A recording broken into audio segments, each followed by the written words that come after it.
Bob, Bob, Bob, Bob, Bob, Bob, Bob. Yes, do you have me? Yeah. All right. Okay. Is that the best intro you've ever heard or what? Well, it would help if you didn't have the guy on with the worst computer skills in the entire National Hockey League that works as a broadcaster. So that's that, and a guy that's got a face for radio. So I think that's why they're keeping me off the screen right now.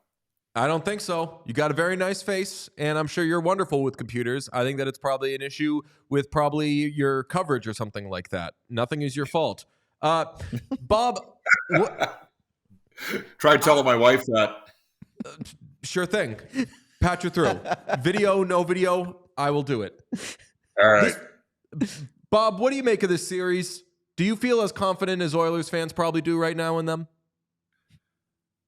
Well, I you know what? It's funny because I just actually communicated with somebody that was with the Kings before, and they went 7 games with the Kings. Did not have Drew Doughty 2 years ago, and it took the Oilers 7 games. Now they won game 2 at home 6-0, and game 3 in LA 8-2. But Edmonton didn't really know how to win yet, right? And they ended up getting 2 playoff series victories that year, and it's been a long time coming. And I might assert to you that I don't think they have quite the program yet that an organization like Boston has. Like Boston, they've had a good thing going for a long time. And though I'm sure there's some fans in Boston that are a little nervous, but the Oilers are coming. What differentiated this series to me than the last 2 is, since Chris Knobloch's been head coach, everybody knows the Oilers can score, but they're the 5th best team in the league over the last 69 games in goals against. And that has not been a modus operandi to the Oilers team success over the last several years. They kind of just scored themselves out of problems, and then they'd run up against teams that were maybe a little bit better defensively. And I think Edmonton's taken some strides in that, and it was reinforced with the 1-0 victory in game 4. So should the fans be confident? Yes, but there's still some really good teams left in the Western Conference. I do think there's probably 6 teams in the West that could have won. I don't know if I'd feel that way about the East. And whoever gets out of the Central, I mean, that's going to be a hell of a team. And we'll see what happens with Vancouver and Nashville. I am surprised at I think the Canucks must be banged up because they are not generating a lot of shots. 2 teams have combined for 11 goals. But in Edmonton's case, I think their time's coming. I mean, this is a great series for the Oilers in a lot of different departments, but what gives you the most confidence, or what is the most encouraging thing moving forward that you saw through these 5 games against LA? The defense. And I like offense, right? Like I do in I like teams that, to me, coaching comes down to one central question. Do you coach to score the next goal, or do you coach to stop the next goal from being scored? But if you can't defend, you're challenged to win. And the Oilers have improved their, management did their part, Ken Holland, and I was pretty adamant that the Oilers needed to step up in February of 2022 or 23, and they did. They went out and got Matthias Ekholm. That was a game changer for the Oilers. The Oilers are simply a much better defending team than they used to be.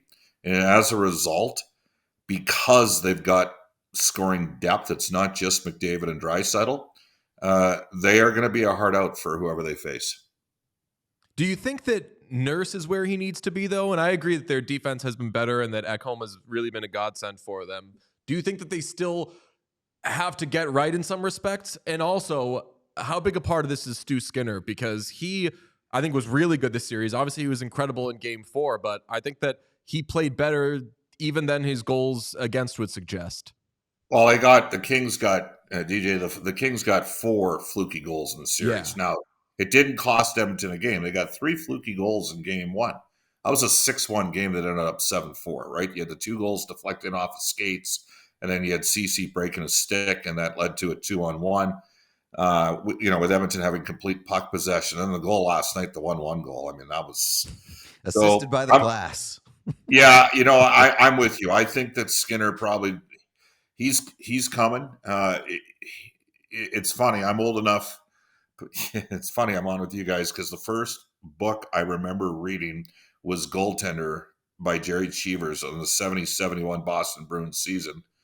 And I can remember in 82, Grant Fuhr, and I'm not comparing Stuart Skinner to Grant Fuhr. I am. Grant Fuhr, you are? Okay, nicely done. Hall of Fame goalie, but he had a terrible first playoff against the LA Kings back in 1982. Big upset, the biggest upset in NHL playoff history. The Oilers finished 48 points ahead of Los Angeles that year. Edmonton had 7 Hall of Famers on that team. They lost to the Kings at 5.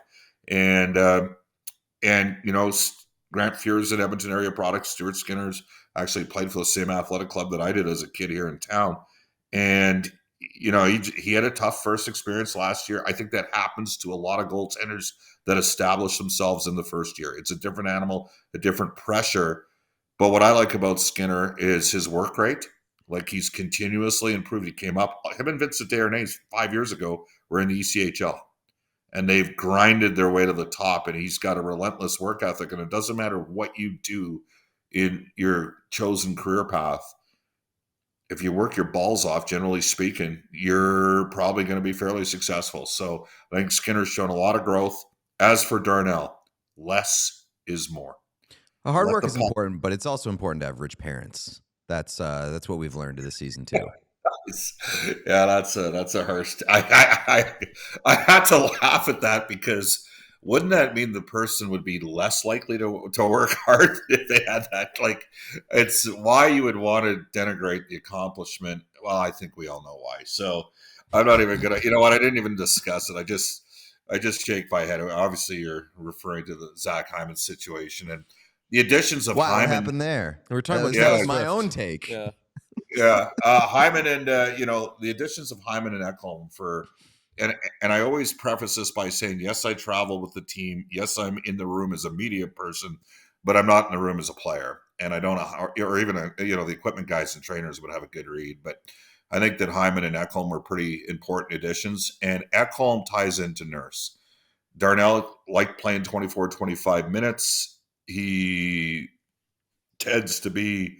You know, he's really athletic and he can skate, but the puck does the work. And, you know, we had Chris Pronger here, albeit only for a year, and the guy could play the game in a rocking chair. And I think as Darnell Nurse continues to grow as a defenseman, you'll see him, you know, maybe pick his spots a bit more when he goes and activates and jumps up offensively, pick his spots a little bit more when he goes to settle scores with guys on the ice, and continue to grow as a defender, to answer your question.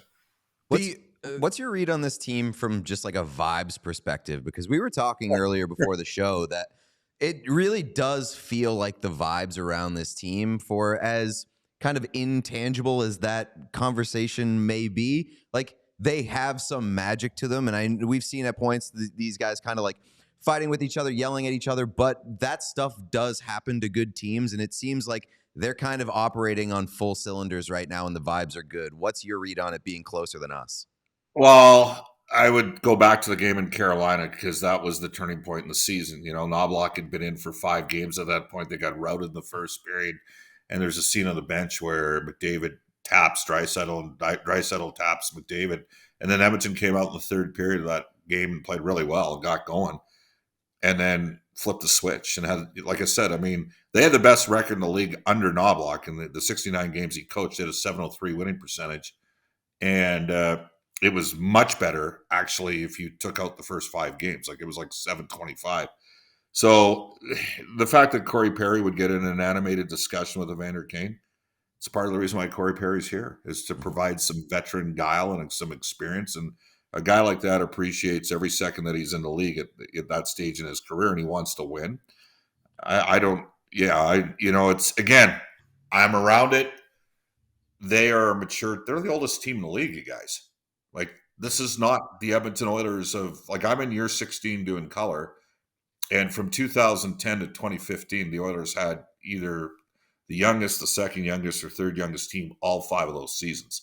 And they're a maturing team, and, you know, with the additions that they made at the deadline, picking up a 34-year-old Adam Henrique and a 32-year-old Sam Carrick, Edmonton now has the oldest team in the NHL right now. So they should be experienced, they should be poised, and they have showed that. And then their coach, Chris Knobloch, who I did his games at the University of Alberta he started, his first year was 99-2000. Here's a story for you. The night I asked my wife to get married during a broadcast on the air. No way. You should have That done it. You rocks. should have done it at a church or something.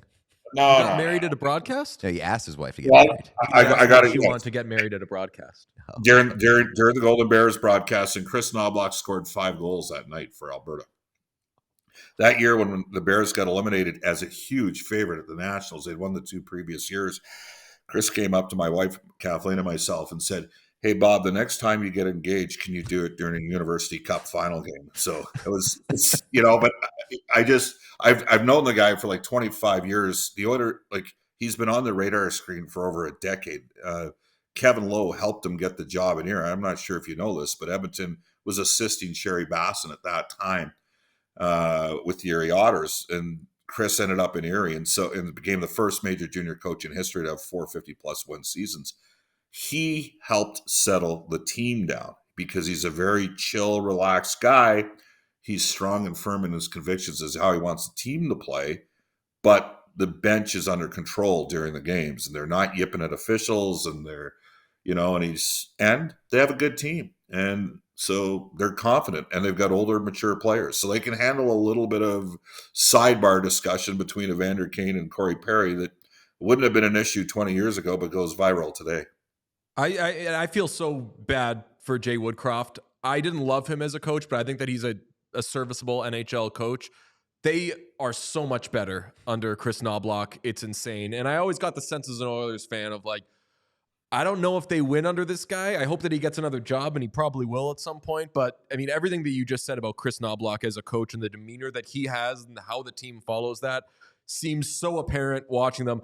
What are teams going to do about the Oilers power play? Because that first unit with McDavid and Draisaitl and Hyman and Nugent Hopkins, and then when one of those 4 geniuses don't have the puck, it's fucking Evan Bouchard just launching bombs. The most impossible power play to defend.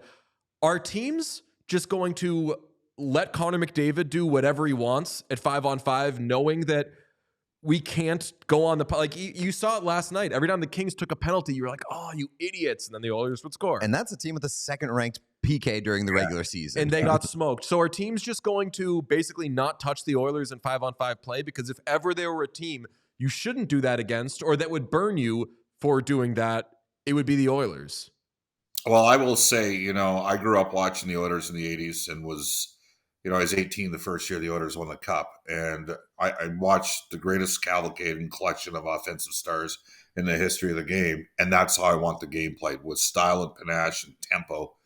But the Oilers' power play back then wasn't as good as it is right now. Nugent Hopkins, since he's broken into the league, has produced as a top-line player 5-on-4 in terms of expected goals for and points per 60 and all that kind of stuff. And that was before McDavid and Draisaitl got here. Edmonton had the 3rd best power play in the league the year Nuge broke into the league back in 2011-12. He's always been a good power play player, average 5v5 player, but a really good power play player. And he's the guy we talk about the least, right? So Hyman, in terms of the net front, competitive player, better hands than he gets credit for, relentless work rate, exceptional on puck retrievals. Then you have, Draisaitl and McDavid. They're the 2nd or 3rd highest scoring players through 50 games in NHL playoff history. The only guy that's ahead of them is Wayne from the Edmonton operation, to paraphrase his infamous soap opera appearance on Young and the Restless. Boy, that was a top flight performance from Wayne that year. And, and then you get Bouchard on the point, who shoots like Al McInnes. Like, it is a lethal combination with multiple looks and multiple weapons. I wanted the Oilers guys to win 50 games, and they're at like 48 games with 5 games left. And they went vanilla on their power play. It was like, it'd be like the offensive coordinator at Alabama, and they know that they're going to go into the Final Four, even if they lose the SEC championship game. And so they limit the playbook, because they're going to open the playbook up for the playoff games. And I was a little bit frustrated. Like, why is the power play, I kind of thought it was pedestrian. And then the first game against LA, they had like 3 new looks. They just dominated that game. They were 3 for 4 in the power play in the game. Could have scored on all 4 power plays, multiple looks. It is a beast for teams. And you know what? officials got to call penalties. That's the reality of the situation. Like, it's supposed to be a meritocracy, and if you earn a call, you should get a call. And last night, if you're a Kings partisan, you probably thought in the series, Edmonton ended up with 20 power plays. We only got 12. Like, what's going on here? But Edmonton had the better scoring opportunities, and they were a little bit more disciplined, and they absolutely scorched them. And so, to answer your question, that power play was good against Vegas last year too. Don't forget that. It was equally as good against Vegas as it was against LA last year. I don't expect a drop off there. And I mean, and it's also worth pointing out 12 for 12 on the PK, which, and like, is there any part in your mind that is a little worried? I know you just said that you don't expect much of a drop off, but is there any worry about the unsustainability of kind of the special teams and how much of a role it played in this series? Because at 5-on-5, this series was even in scoring. It was 12-12. Yeah, with LA scoring, they got a couple breaks on some goals. Right.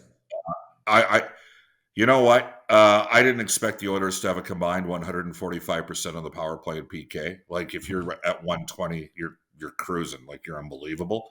The penalty killing, to me, like, the Oilers had a stretch when they won the 16 straight games. Their penalty killing was off the charts.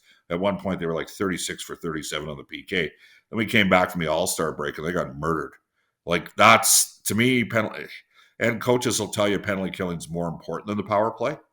And it played a big factor in why this series ended in 5 games, because the Kings just could not break through. Pete, it's a completely legitimate point. I just think that the power play is going to clip at least 30%, just because there's so many options. They've worked together for so long. They have lots of different looks because McDavid and Draisaitl move around a bit. There's not the, Ovechkin lines up in the left side half boards and blasts one-timers home, or Stamkos, right? Like, it's a different type of, sometimes Draisaitl's in the middle bumper position. LA did make a change last night. They went from a diamond to basically a 1-3. They had one forward up, and then they had a forward low, and then the 2 defensemen. So they went to a 1-3, and Connor still figured it out during the court, and that's how brilliant Connor is. He's insane. We'll find out in the next 4 or 5 days, Bob, who the Oilers will play in the second round, whether it's the Canucks or the Predators. The Oilers were 0-4-0 versus the Canucks in the regular season, although 3 were during that first month under Woodcroft.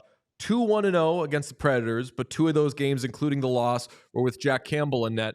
Who should the Oilers want as their opponent? Because I'll tell you what, as an Oil man myself, I'm not afraid of either of them. Yeah, I respect both teams. Like, I think, I vote for the coach of the year, and I voted for Tocchet, and I voted for Burnett in my top 3. I am surprised that Vancouver hasn't generated more against Nashville. That said, Saros, I guess, probably stole game 5, but before that was, hovering around like an 870 save percentage. I don't think the Preds are as deep as Vancouver up front, but I think maybe Nashville has a little bit more, like, you look at O'Reilly, he knows how to win. And, I think Vancouver, they missed the playoffs 7 of the last 8 years. They were here in the bubble year and the pandemic year 2020, but they missed the playoffs, and this is sort of their first kick back into it. Sometimes you have to go through some growing pains. So I put it this way: I think Edmonton can beat both teams. I realize Vancouver went 4-0 against the Oilers, and the Oilers didn't have McDavid in the final game of the season that they played the Canucks.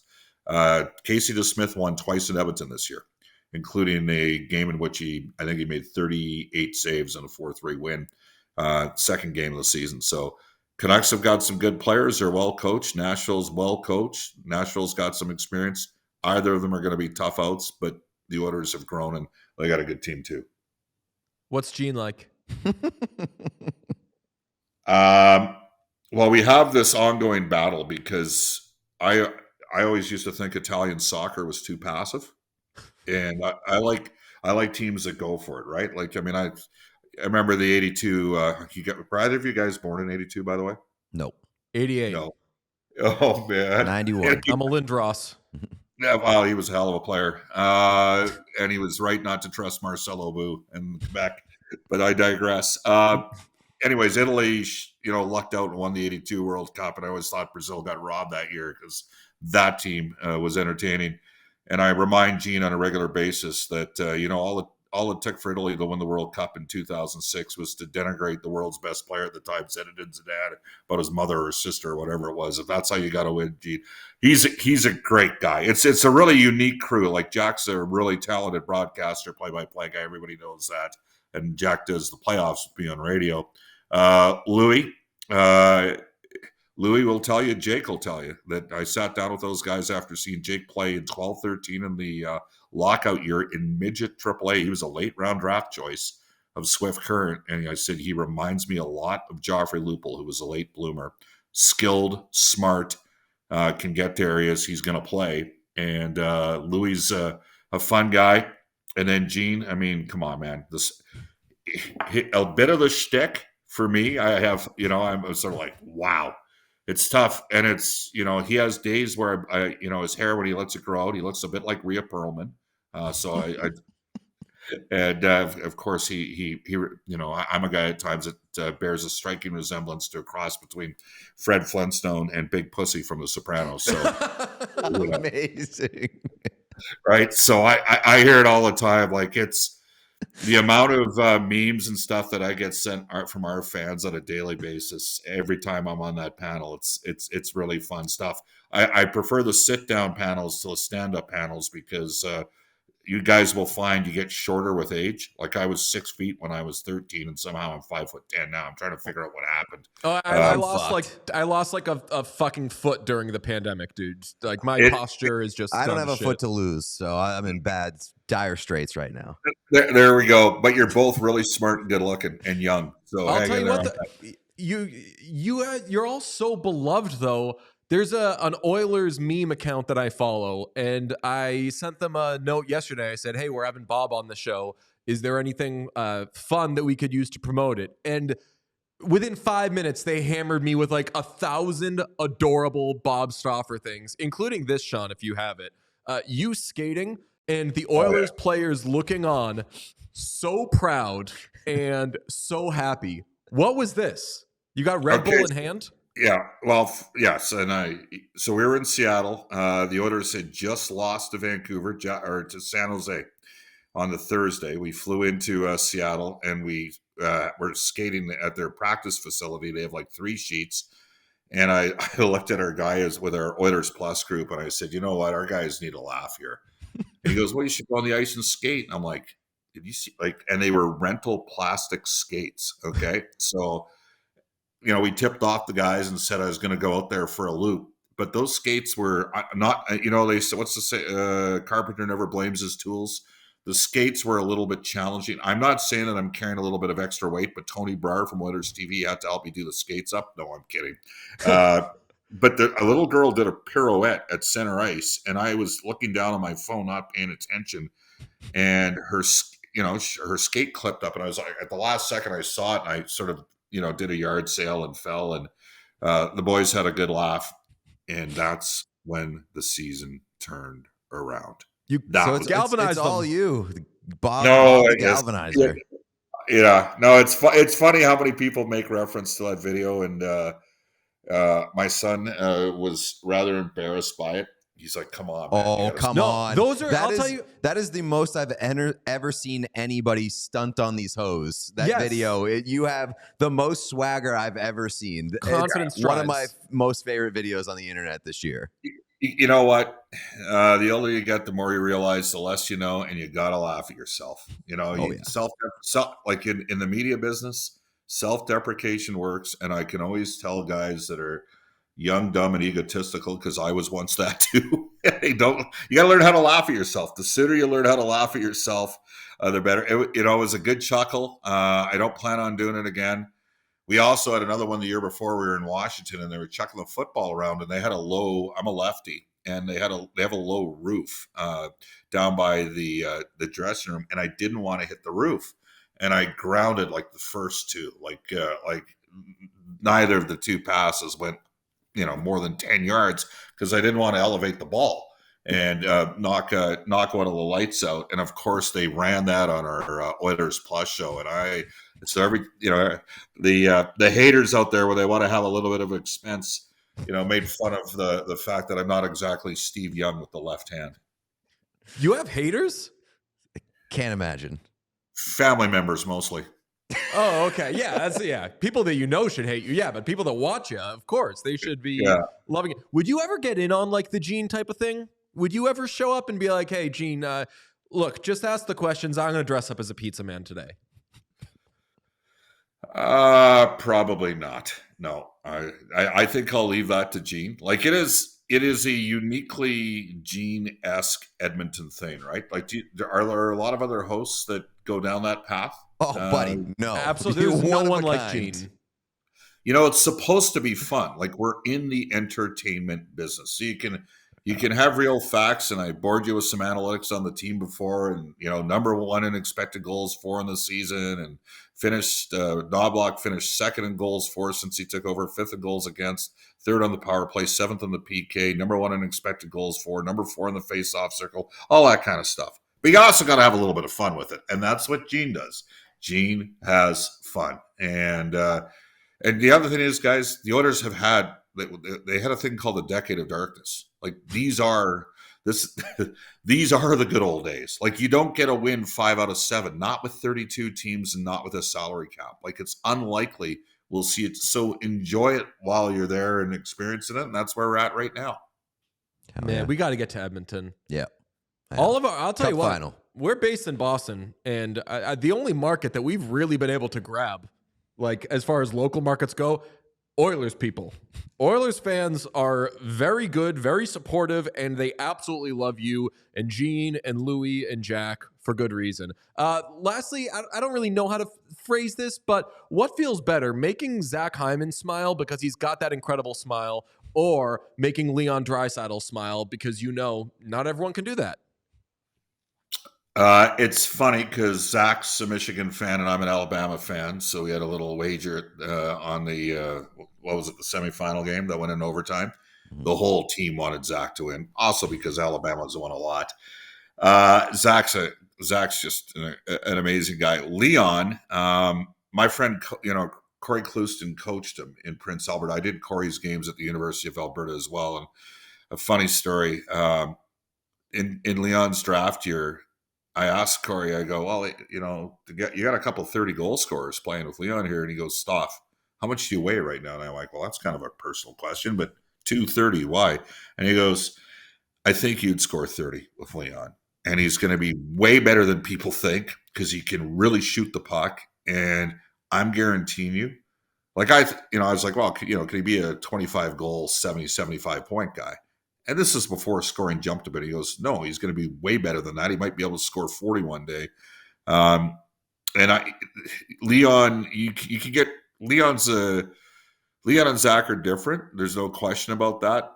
But you got a chuckle out of Leon, and you've done some work there. And it's just, I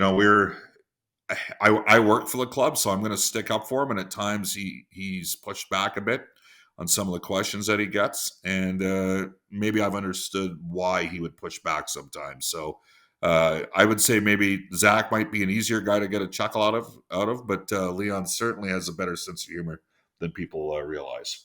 Man, they could have traded Leon Draisaitl for PK Subban, and they didn't do it. George. George Laurent. Are you got PK on today, or what's going on there? We're going to have him on at some point. I don't think so. I dealt with him back in the day when I was actually physically doing real work, but I don't think he knows us outside of we tweeted about his penis last night. This show has gone a very unique path.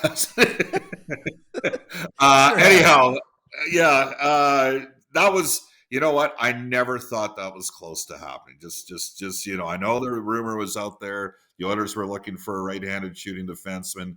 PK, was a spectacular player in Montreal and incredibly popular. And I think he's really grown and evolved over the last year, though he was a little slow in the uptick on the Oilers, just in how they have become a different team.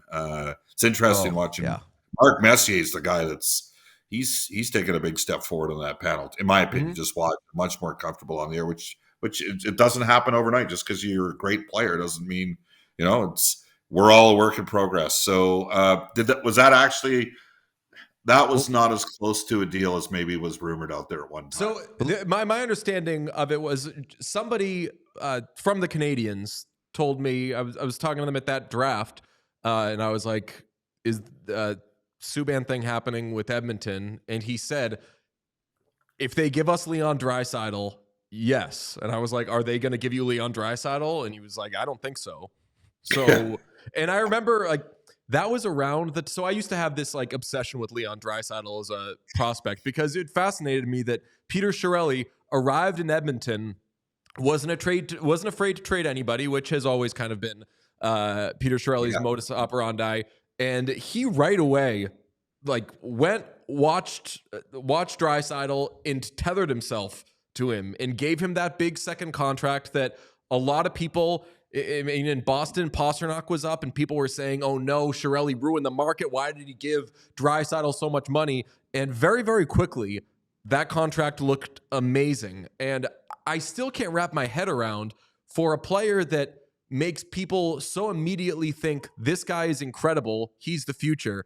How the fuck did two players go before him in his draft? It's crazy. Well, I can tell you what happened with Buffalo. Buffalo drafted 5 Europeans in the first round prior to that draft year. So Tim Murray was running Buffalo's draft.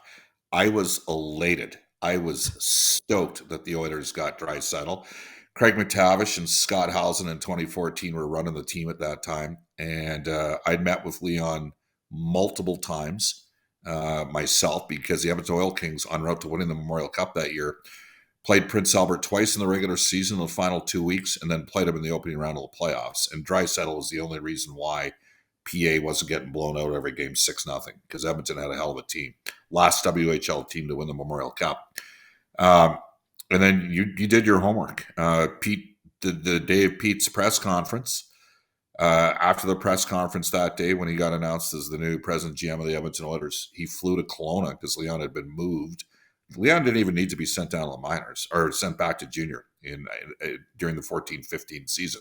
His last game that he played in the NHL that year, he was second star against the Calgary Flames, had 2 primary assists. He was starting to come. But he ended up getting moved, did not return to Prince Albert, went to the Kelowna Rockets. They had a great team. They ended up playing in the 2015 Memorial Cup. And Pete, the day of his press conference, hopped on the jet and went to go see Leon play. And so to his credit, and, you know, people can say, well, Peter traded Tyler Seguin and he traded Taylor Hall, so he would trade anybody. But he did double down on Leon.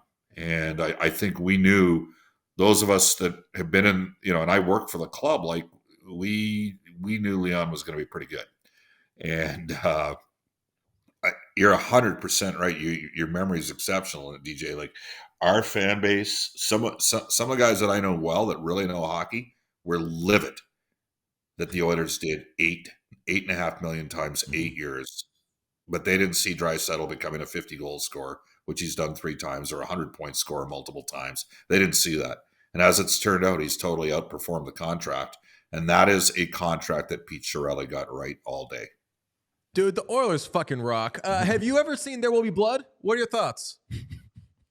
With Daniel Day-Lewis? Yeah. Oh, yeah. He's an oil man. Yeah, well, he's also arguably the greatest actor of our generation, isn't he? He's kind of picks his spot. Hey, I'm a Renaissance man. The unbearable, you really are. The unbearable. You're right on the money on everything. It's the best. The unbearable lightness of being with Daniel Day-Lewis and Juliette Binoche and Lena Olin. It's one of my favorite movies of all time. I always ask the Czech players about it because it has to do with the Velvet Revolution in '68. So it's a great we had a Velvet Revolution reference. Bob, I was talking about the Velvet Revolution, I think, yesterday, which again goes back to what the fuck is this show that I was talking about the Velvet Revolution for some reason. Subban's penis, Velvet Revolution, Daniel Day-Lewis, Peter Chiarelli, underrated contractual savviness, all these things. But yeah, man, I watch There Will Be Blood like once a round in the playoffs because it gets me so fired up for the Oilers. Really? There we go. You know what? I'll always defer to Daniel Day-Lewis, and there's lots of reasons why, and anybody that's seen the movie knows what I'm talking about. We all silly like the mayor.